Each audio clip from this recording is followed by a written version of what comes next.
Hey there, Clark Reid back with you with today's tech headlines. And give us a like. You've enjoyed these reports. You can tap that like button. You can also subscribe, of course, by hitting the little bell icon so you know when each new report is up and ready for you. Watch out, Starlink. Amazon's Leo is starting to roll out its fastest internet service by satellite. GeekWire.com reports the satellite internet was previously known as Project Kuiper.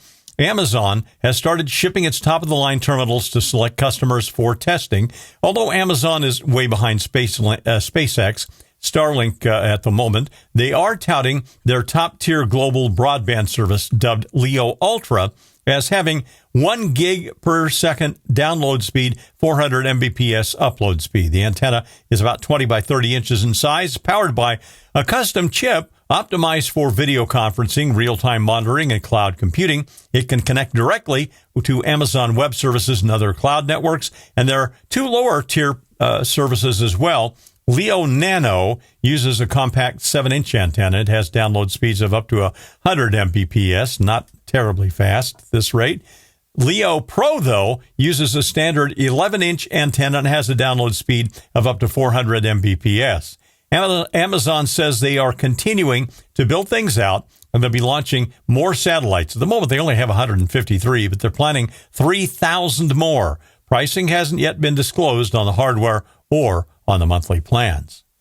Since we reported months ago about Johnny Ive, the former design wizard of Apple, teaming up with OpenAI on a device, all has been quiet. Well, now, according to TheVerge.com, Ive and Sam Altman at OpenAI have a prototype of the OpenAI device. The word came out in an interview with Laureen Powell-Jobs. Ive said they are definitely prototyping the device and that it could be arriving in less than 2 years. There's very little known about the gizmo, except that we now hear it will be screen-free and roughly about the size of a smartphone. OpenAI CEO Sam Altman described the design as, quote, simple and beautiful and playful.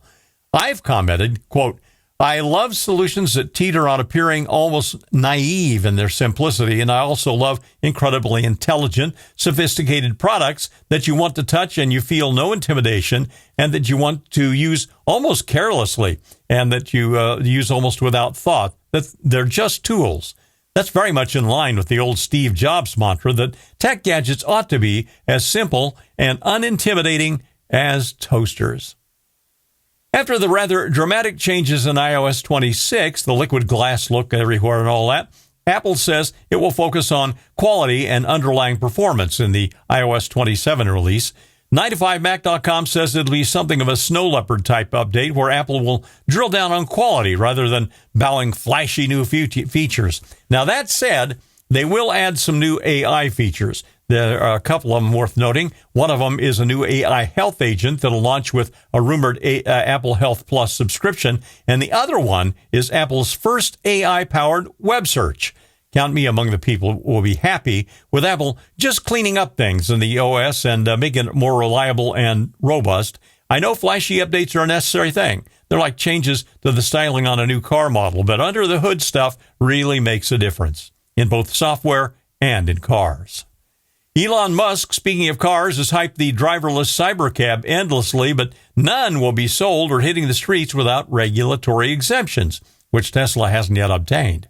The reason is the vehicle doesn't have any controls, no steering wheel or pedals, among other requirements. The company still doesn't have authority for full self-driving for the vehicle either. Amazon's ZooX has applied for a waiver for its vehicles that lack standard controls. Now, Alphabet's Waymo doesn't need the waivers, as they're leaving conventional controls in all of their robo-taxi vehicles right now. Musk has insisted the Cybercab will remain without controls, but Tesla's board chair, Robin Denholm, has said Tesla has contingency plans to install a steering wheel and pedals if necessary. I'm Clark Reid, and you're Technified for now.